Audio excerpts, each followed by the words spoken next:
আসসালামু আলাইকুম বন্ধুরা, সময় কুকিং চ্যানেলে আপনাদের স্বাগত। তো বন্ধুরা, আজকে আমি মসুর ডাল দিয়ে এঁচোড়ের রেসিপি করে দেখাবো। তো প্রথম থেকে শেষ পর্যন্ত দেখতে থাকুন। তো প্রথমে আমি 250 গ্রাম মসুর ডাল নিয়ে নিয়েছি, ভালোভাবে ধুয়ে নিয়ে এরপর হলদি গুঁড়ো মতো পানি দিয়ে ভালোভাবে সেদ্ধ করে নেব ডালটা। দেখতে পাচ্ছি বন্ধুরা, পুরোপুরি সেদ্ধ হয়ে গেছে। এরপর আমি একটা কড়াই বসিয়ে পরিমাণ মতো তেল দিয়ে এঁচোড়গুলোকে ভেজে নেব নুন হলদি ভালোভাবে ভেজে নিয়ে এঁচোড়গুলোকে তুলে নেব।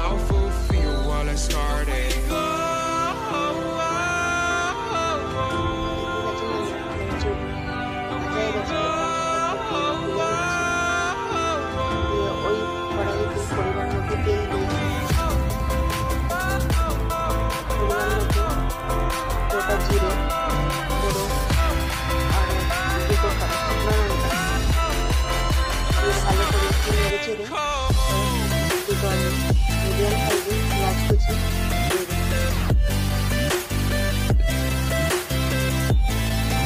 দিয়ে ভালো করে তাকে গোল্ডেন ব্রাউন করে ভেজে নেব। ভেজে নিয়ে এরপর পরিমাণ মতো দুটো মিডিয়াম সাইজের টমেটো কুচি করে দিয়ে দিলাম। দিয়ে ভালো করে টমেটোটা ভালোভাবে গলে যাচ্ছে। এরপর পরিমাণ আদা বাটা আদা রসুন বাটা দিয়ে দিলাম। দিয়ে ভালো করে কষিয়ে নেব। এরপর আমি লঙ্কা গুঁড়ো, হলদি গুঁড়ো, ধনে গুঁড়ো, জিরে গুঁড়ো পরিমাণ মতো দিয়ে ভালো করে নাড়াচাড়া করে কষিয়ে নেব। কষানো হয়ে গেলে ওপর দিয়ে যখন তেলটা ছেড়ে দিবে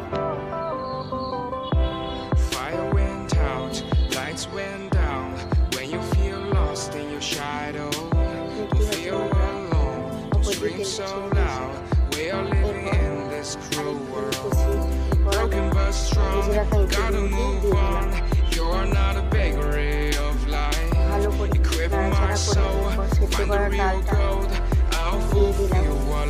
দিয়ে নাড়াচাড়া করে পানি দিয়ে ফুটিয়ে নেব। তো তোমরা বেশি পাতলা করলে হবে না, একটু গাঢ় করলে বেশি ভালো লাগবে খেতে।